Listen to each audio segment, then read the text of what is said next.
आपने दुनिया भर के बड़े बड़े अमीरों जैसे अंबानी, एलन मस्क को करोड़पति बनते देखा होगा, लेकिन क्या आप एक ऐसे नाई के बारे में जानते हैं जो करोड़ों का मालिक है और महंगी गाड़ियों में सफर करता है? ये एक ऐसा नाई है जिसके पास दुनिया भर की सबसे महंगी कारों का कलेक्शन है। ये आदमी 400 कार्स का मालिक है। उसका फेम ऐसा है कि उसकी पहचान सलमान खान और अमिताभ बच्चन जैसे बड़े बड़े एक्टर्स के साथ है। आज जानेंगे ऐसे शख्स के बारे में जिसने काम तो नाई की दुकान से शुरू किया, लेकिन आज रतन टाटा से भी ज्यादा उसे लोग जानते हैं। आज हम बात कर रहे रमेश बाबू की, जो खुद तो नाई है लेकिन इनके पास 400 गाड़ियों का काफिला है। इनके कार कलेक्शन में 9 मर्सिडीज, 6 BMW, 1 जैगवार और 3 ऑडी कार्स हैं, जिनकी कीमत सुनकर आपके होश उड़ जाएंगे। इनकी कीमत करीब 10 करोड़ रुपए है। रमेश के पास सुजुकी की हाई एंड बाइक भी है जिसकी कीमत 16 लाख रुपए है। इतना ही नहीं, इनके पास खुद की रोल्स रॉयस कार भी है। रमेश बाबू की स्पेशल कार को भी वो खुद से दूर नहीं करते। इसकी कीमत 5 करोड़ रुपए है। पूरे बेंगलोर में रमेश उन चुनिंदा लोगों में से एक है जिनके पास रोल्स रॉयस जैसी शानदार और बड़ी कार है। इस कार का एक दिन का किराया 50,000 रुपए है। इतना ही नहीं, इनके कलेक्शन में गोल्डन कलर की मेबेज कार भी है, जिसके बारे में कहा जाता है कि ऐसी गाड़ी सिर्फ विजय माल्या के पास थी, जो उसके लंदन जाने के बाद कभी देखी नहीं गई।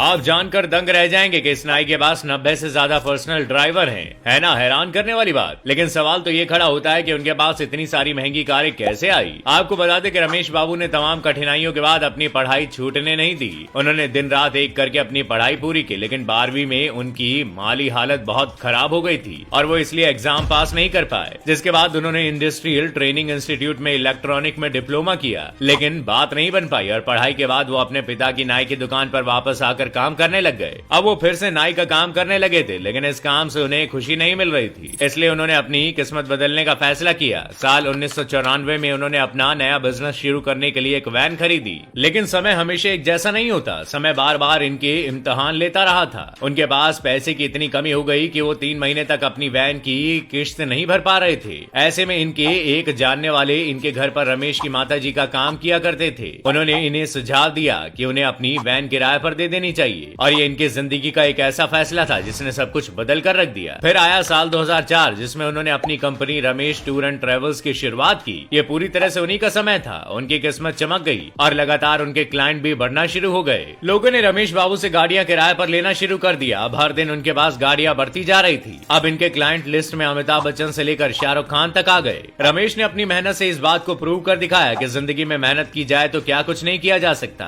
लेकिन आपको जानकर हैरानी होगी कि रमेश बाबू अभी भी अपनी जड़ों से जुड़े हुए हैं। उन्होंने इतनी कामयाबी पा लेने के बाद भी अपना नाई का काम नहीं छोड़ा। उन्होंने अपने संघर्ष के दिनों में ऐसा समय भी देखा कि वो पूरे दिन में सिर्फ एक बार खाना खाकर गुजारा करते थे। बहुत कम उम्र में ही उनके पिता की मृत्यु हो गई थी, जो खुद भी नाई थे। उनकी माँ ने जैसे तैसे लोगों के घरों में काम करके परिवार की देखरेख की, क्योंकि पिता की दुकान भी नहीं चल पा रही थी, इसलिए उन्होंने इसे 5 रुपए के किराए पर दे दिया था। रमेश भी यहाँ जाकर थोड़ा काम सीखते और माँ की मदद के लिए छोटे मोटे काम भी कर लिया करते थे। उन्होंने दूध की डिलीवरी से लेकर अखबार बेचने तक का काम किया था। रमेश की जिंदगी का यू टर्न तब आया जब उन्हें इंटेल कंपनी में पहला कॉन्ट्रैक्ट मिला। उनकी माँ जिनके यहाँ काम करती थी, उन्होंने उनका कस्टमर बेस बनाने में काफी मदद की, जिसके बाद रमेश बाबू को यह अंदाजा हो चुका था कि वो ऑटोमोबाइल रेंटल से काफी मुनाफा कमा सकते हैं। 90 के दशक में उन्होंने महंगी लग्जरी गाड़ियां रेंट पे देना शुरू कर दिया और ये सिलसिला कुछ यूं चला कि ये आज भी जारी है। इनका बिजनेस आज दिल्ली, चेन्नई और साथ ही बेंगलुरु में फैला हुआ है। वहीं बात करें उनके सैलून के काम की तो वो आज भी चल रहा है। यानी इतनी बड़ी ट्रैवल कंपनी के मालिक आज भी एक नाई की नौकरी करते हैं। रमेश आज भी बोरिंग इंस्टीट्यूट में बने अपने सैलून में 5 घंटे काम करते हैं। उनके कुछ रेगुलर और फिक्स कस्टमर है जिनके बाल वो खुद ही काटते हैं। कई लोगों को ऐसा लगता था कि अब वो जब इतने अमीर बिजनेसमैन है तो